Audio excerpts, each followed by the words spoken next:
Gustavo Campillo, presidente de la Fundación Raza, nos acompaña a esta hora vía Zoom desde Bogotá. Gustavo, muy buenos días. Alina, muy buenos días. Gracias por la invitación. Un saludo a Claudia y a Sebastián. Gustavo, vamos a hablar de un tema bien interesante y es el desabastecimiento de medicamentos. Vemos largas filas en las EPS de personas que tratan de reclamar las medicinas, salen sin ellas, están desesperados y les ha tocado sacar dinero de su bolsillo para poder completar y poder así comprar sus medicamentos. ¿Estamos hablando en este momento a nivel nacional de un desabastecimiento real de medicamentos o estamos hablando de un tema de cartera? Estamos hablando de un tema que tiene, digamos, múltiples aristas, múltiples condiciones que llevan al problema. Nosotros venimos de la época de la pandemia con un problema de abastecimiento de medicamentos en virtud de la dificultad de importar materias primas por la represión de las materias primas en los puertos, etcétera. Pero ese problema, de alguna manera, se impactó y digamos, se abordó de manera adecuada y se pudo medio mitigar la consecuencia. Eso fue un problema mundial, porque los puertos en pandemia estuvieron cerrados. Luego tuvimos una situación muy compleja de agotamiento de algunas materias primas para medicamentos muy importantes en patologías crónicas severas, de alto costo y de enfermedades huérfanas. Y después lo que tenemos ahora lo que tenemos es un problema de gestión del gobierno nacional para la adquisición de los medicamentos o para poder importar medicamentos. ¿En qué sentido el problema de gestión?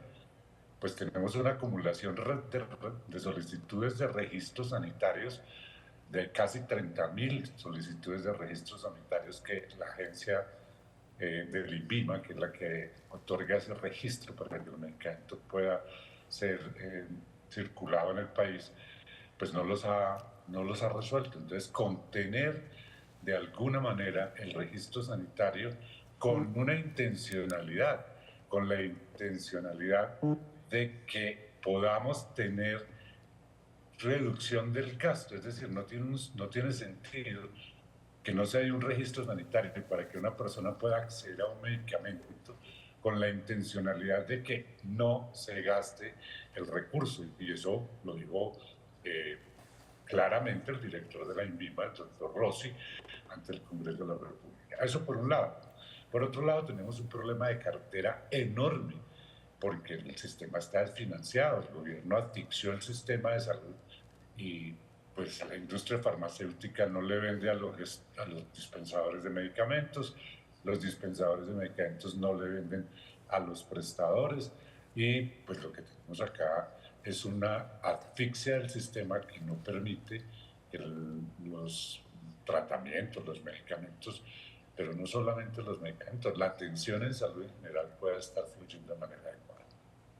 Gustavo, pues precisamente el INVIMA había anunciado finalizando el año anterior unos planes de acción para enfrentar este desabastecimiento de medicamentos. ¿Han funcionado o definitivamente no? No, ni siquiera tienen todavía un plan de acción. Todavía ni siquiera tienen un plan de acción. El director del INVIMA, el doctor Francisco Rossi, pues de alguna manera fue muy claro en decir que pues planteó que la posibilidad, porque fue un debate de control político en el Congreso de la República donde planteó el plan de acción, pero ni lo ha presentado ni lo tenemos y seguimos con el mismo represamiento de trámites de licencias o de registros sanitarios para tecnologías en salud, porque es que no son solo medicamentos, también son insumos y también son algunos procedimientos que requieren registro sanitario que están contenidos en el INVIMA. Pero además de eso, Claudia, como les digo, hay una asfixia del sistema intencional, porque es intencional, incrementar un 5.36% de la unidad de pago por capitación, sabiendo claramente que era un recurso altamente insuficiente, lo que lleva a esta situación. Yo creo que los dispensarios de medicamentos no entregan medicamentos no porque no los tengan, es porque no hay quien se los pague. Doctor Gustavo, una pregunta que hoy se hacen muchos pacientes, especialmente de enfermedades huérfanas o que tienen ya enfermedades para el resto de su vida. La preocupación es, ¿qué va a pasar con esos medicamentos? ¿El gobierno nacional va a garantizar que se le entreguen esos medicamentos a este tipo de pacientes o también quedan en vilo? Sebastián, es que estamos en vilos todos los colombianos.